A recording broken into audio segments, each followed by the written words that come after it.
on this unusual razor hone that is somewhat translucent. I don't know any of its characteristics of where it was found or mined or created or anything, but it's sent to me to try out. So to begin with, I'm going to go to the Shapton and set the bevel on this straight razor.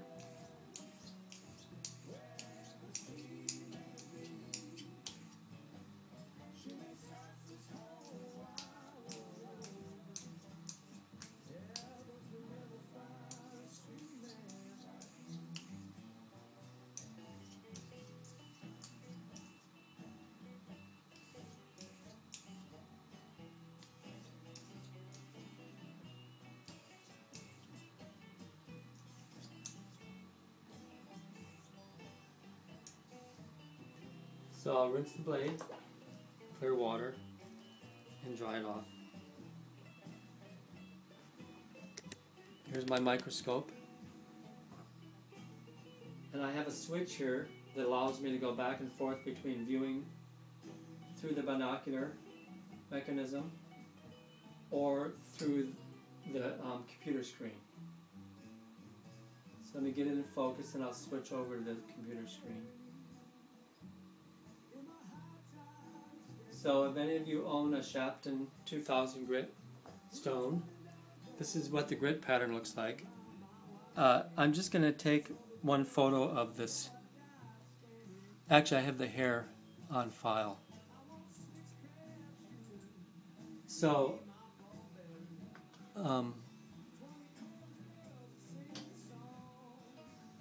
let's see, I got to get rid of this photo somehow.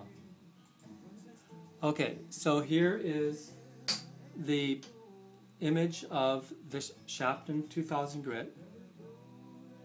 I'll go tighten up the focus and I'll take a photo of that to pass on.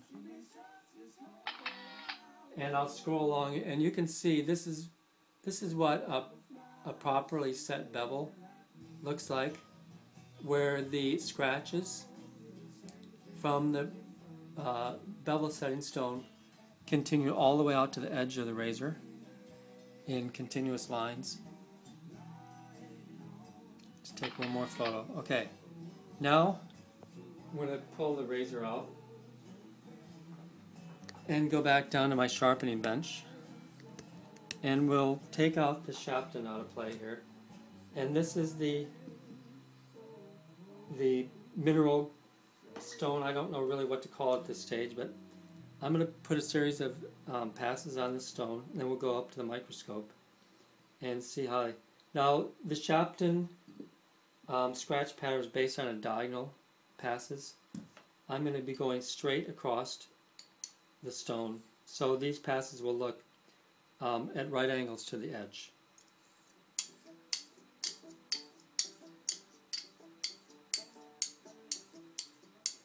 So there's 15.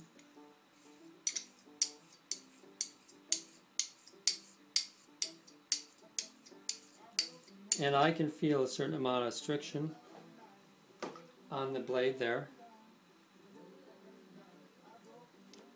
Back up to the microscope. We'll just see how far we've progressed with 15 strokes on each side. So it's 15 strokes total per side.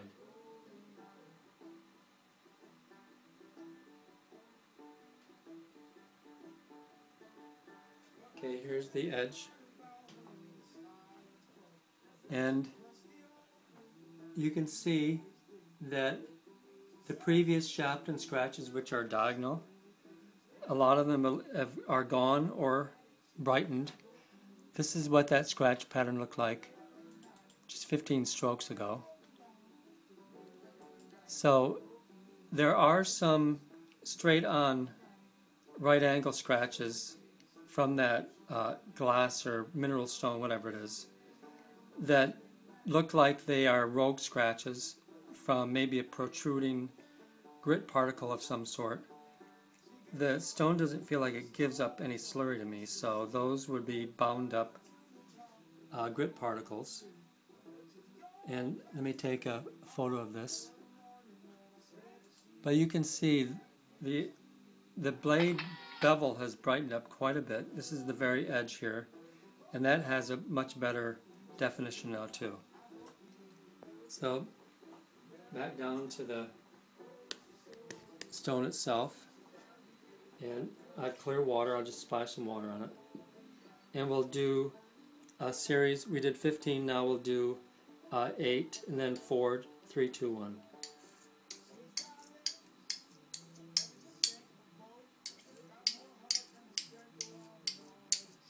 And these are one directional strokes. I actually lift the razor off on the return.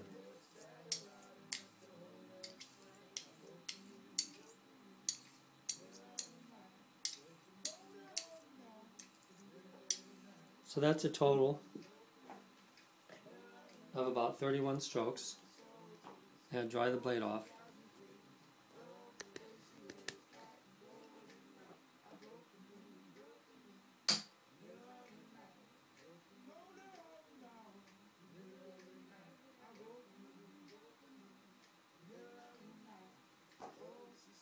This is where we're at right now.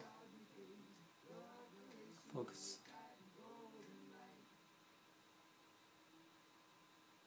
So it looks like the majority of those diagonal Shapton scratches are gone, and they've been replaced by a series of right angle scratches to the edge.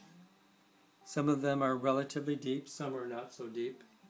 Some are so shallow that they leave actual white void on the bevel that looks like it's shiny. So now we're going to try to refine this edge a little bit more. And I'm going to rinse off the stone a little bit. It's just clear water. And we'll go back. This will be revealing. I'm going to use circular strokes now. And so the scratch pattern, we're just going to look not right angle to the blade or the edge anymore. It could look random or circular. But these are just moderate pressure strokes. I don't increase from the bevel setter to the finishing stone in pressure. I just allow the stones to do whatever work they can do at a moderate pressure. But I do use my finger out here so that the fulcrum of the sharpening stroke does continue along the whole width of the blade.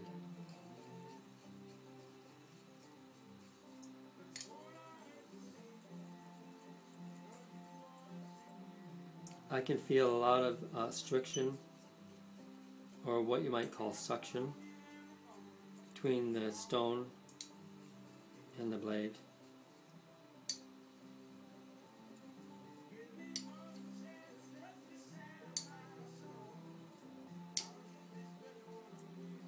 Okay, that wasn't very many strokes.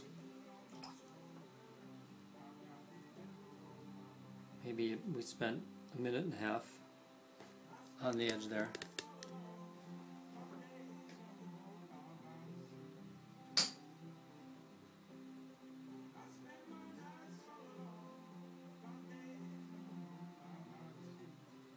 So this is going to show those random scratches that could be all different angles, proving that they were created from this actual stone that we're holding.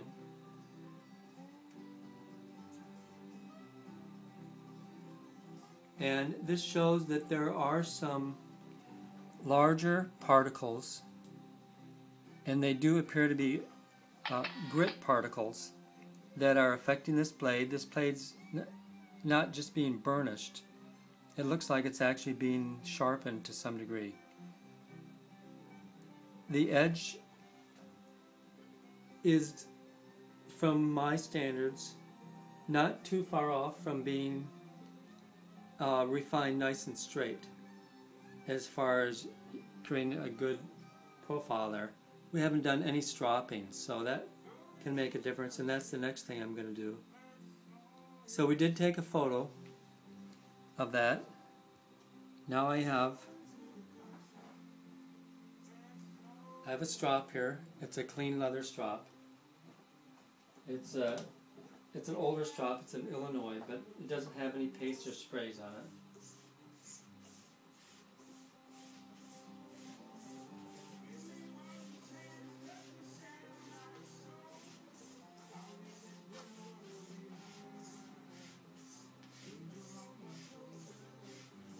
So this is about 25, 30 passes. Not a huge amount of passes.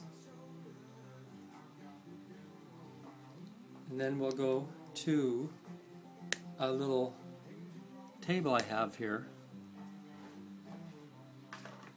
to perform a hanging hair test.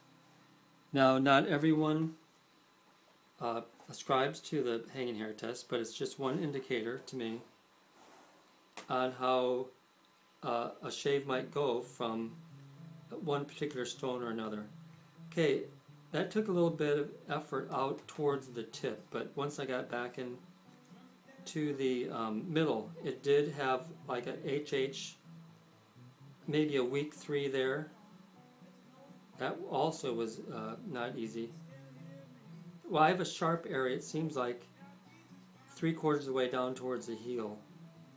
Out here it seems to be a little bit weak, and then right at the heel it feels a little bit weak. Now, I could say that some of that is from my honing technique. I could blame it on the stone, but I would prefer to blame it on my technique at this stage.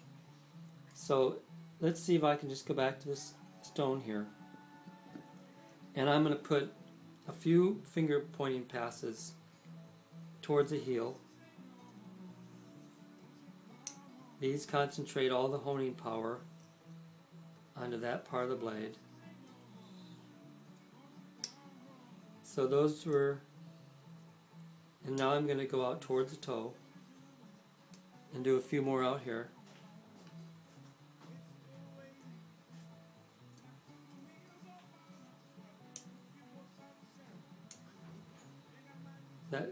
If that's going to do anything, that should be enough.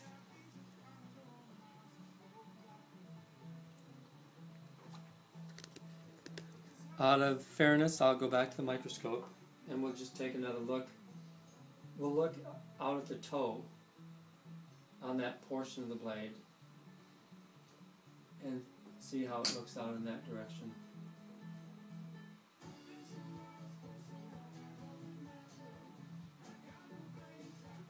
Okay, here is it, the toe.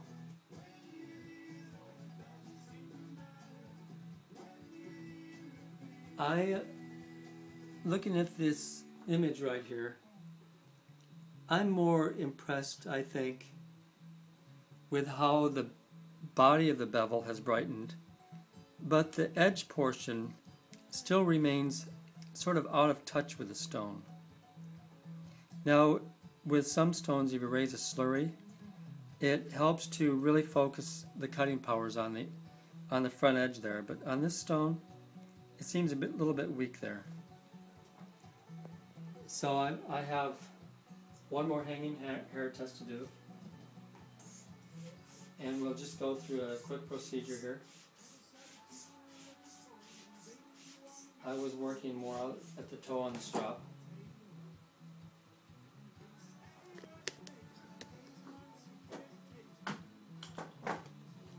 I have more here, and now that was much better. That was at least a 3. That was another 3. That was a 3. I think that that was a little bit better than a 3. It was towards the middle of the blade. That was a 3. So with some more care.